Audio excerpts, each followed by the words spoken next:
Welcome to the English world. I am Neha और आज का हमारा टॉपिक है आर्टिकल्स। तो चलिए हम आर्टिकल्स के बारे में पढ़ना शुरू करते हैं। आर्टिकल्स दो टाइप के होते हैं, डेफिनाइट और इनडेफिनाइट। डेफिनाइट में दी आता है या हम इसे द भी बोलते हैं। मैं आपको द और दी कब यूज़ करते हैं मैं आपको बाद में बताऊंगी, तो एंड तक वीडियो को देखते रहिए।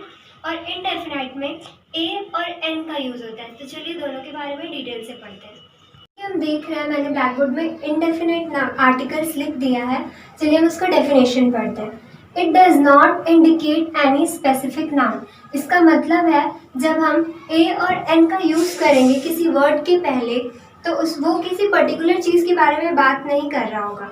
जैसे कि कोई लड़का या कोई लड़की, अ बॉय, अ गर्ल, हम ऐसे यूज़ करेंगे। तो चलिए हम एन के बारे में पढ़ते हैं। एन का यूज़ उस वर्ड के स्टार्टिंग में होता है जो वर्ड वॉयल साउंड से स्टार्ट होता है। मैंने कहा वॉयल साउंड से।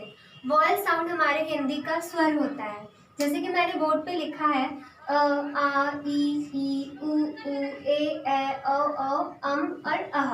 ये सारे हमारे हिंदी के स्वर हैं जिसे हम वॉयल साउंड से जानते हैं। तो एन का यूज़ इन सारी चीज़ों के प्रोनाउंसिएशन के स्टार्टिंग में लगता है। जैसे कि हम एग्जाम्पल से समझते हैं। एन एप्पल, एप्पल के स्टार्टिंग में हम ए वर्ड यूज़ किए इसलिए एन लगा, तो हम इसे बोलेंगे an apple. An umbrella, umbrella में हम अ यूज़ करते हैं स्टार्टिंग में इसलिए एन लगा। वैसे ही an orange, an ink pot, an idea. तो हम अब इसके बारे में जानते हैं। जैसे कि यहाँ पे MLA लिखा है तो MLA के स्टार्टिंग में हम ए बोल रहे हैं, MLA हिंदी का स्वर बोल रहे हैं, वॉयल साउंड। ये है कॉन्सोनेंट, एम कॉन्सोनेंट है पर हम स्टार्ट इसको ए से बोल रहे हैं जो कि है हमारा वॉयल साउंड, इसलिए यहाँ एन लगेगा। वैसे ही आर में हम हार नहीं बोलते हैं, यहाँ आर नहीं बोलते हैं, एच साइलेंट रहता है, हम इसे आर बोलते हैं, इसलिए आर के भी स्टार्टिंग में एन लगेगा क्योंकि अ हमारा वॉयल साउंड है।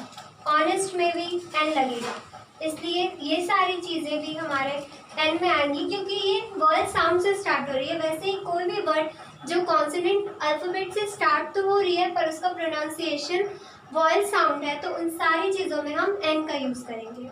हम ए का यूज़ कॉन्सोनेंट साउंड से स्टार्ट होने वाली चीज़ों के लिए करते हैं। कॉन्सोनेंट साउंड हमारे हिंदी का व्यंजन होता है। क, ख, ग, घ, अंग, च, छ, ज, झ, य, ट, ठ, ड, ढ, ण, त, थ, द, ध, न, प, फ, ब, भ, म, य, र, ल, व, श, स, ह, क्ष, त्र और य। ये सारी हमारी हिंदी की व्यंजन हैं। इनसे शुरू होने वाली चीज़ें, शुरू होने वाले वर्ड्स में हम ए का यूज़ करते हैं। चलिए हम एग्जाम्पल से समझते हैं। जैसे कि बॉय के सामने ए आया, बॉय में स्टार्टिंग में हम ब बोल रहे हैं, ब हमारे व्यंजन में आता है।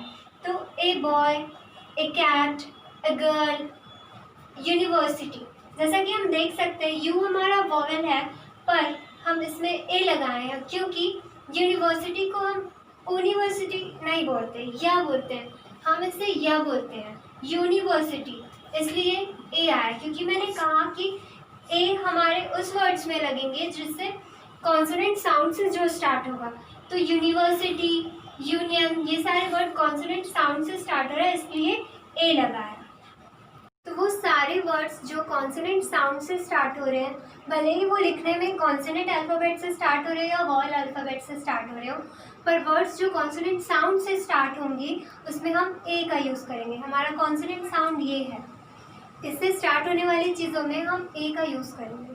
तो चलिए हम डेफिनेट आर्टिकल के बारे में पढ़ते हैं। पहले हम डेफिनेशन जानते हैं। इट इंडिकेट्स स्पेसिफिक और यूनिक नाउन। इसका मतलब है डेफिनेट आर्टिकल्स वो होते हैं जो कि कोई यूनिक चीज़ को बताता है या कोई अलग सी चीज़ को बताता है, या हम ऐसे बोल सकते हैं जिस चीज़ को हम पहले से जानते हैं उस चीज़ के लिए हम द का यूज़ करते हैं। तो चलिए हम एग्जाम्पल से समझने की कोशिश करते हैं। यूनिक चीज़ों में जैसे कि द सन होता है, द मून होता है, द स्टार, द यूनिवर्स, ये सब चीज़ें यूनिक है, दुनिया में एक ही है, इसलिए हम इसके लिए द का यूज़ करते हैं। फिर कोई भी ग्रुप के लिए हम द का यूज़ करते हैं। The poor, the rich, the old, किसी भी फेमस चीज़ों के लिए भी हम द का यूज़ करते हैं।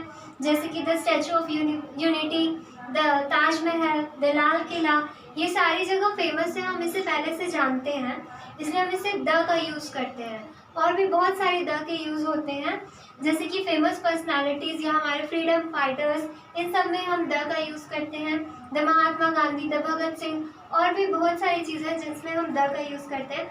तो चलिए हम और एग्जाम्पल के थ्रू द का यूज़ पढ़ते हैं। चलिए, आपको कोई स्टडी टेबल खरीदना है और आप बुक स्टोर में जाके उन अंकल से, जो भी दुकान में, उनसे कहते हैं गिव मी अ स्टडी टेबल। आपने कहा गिव मी अ स्टडी टेबल, क्योंकि अभी आपको स्टडी टेबल के बारे में पता नहीं है कि आप कैसा खरीदेंगे, क्या होगा, कैसा होगा। ठीक है, आपने स्टडी टेबल खरीद लिया।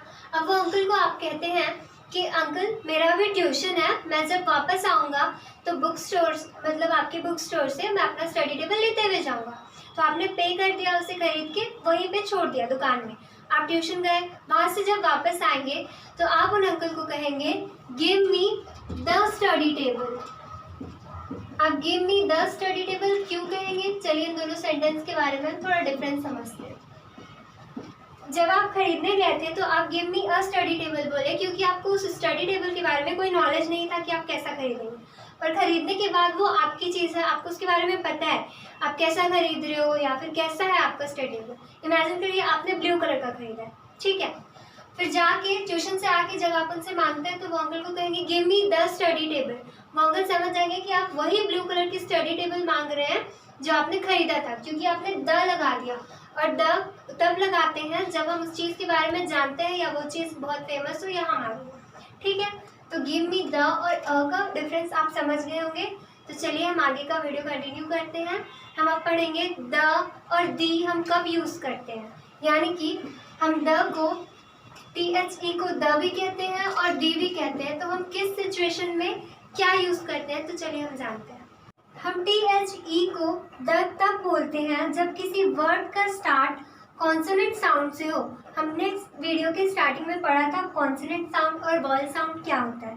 तो हम कॉन्सोनेंट साउंड से स्टार्ट होने वाले वर्ड्स के लिए द बोलते हैं।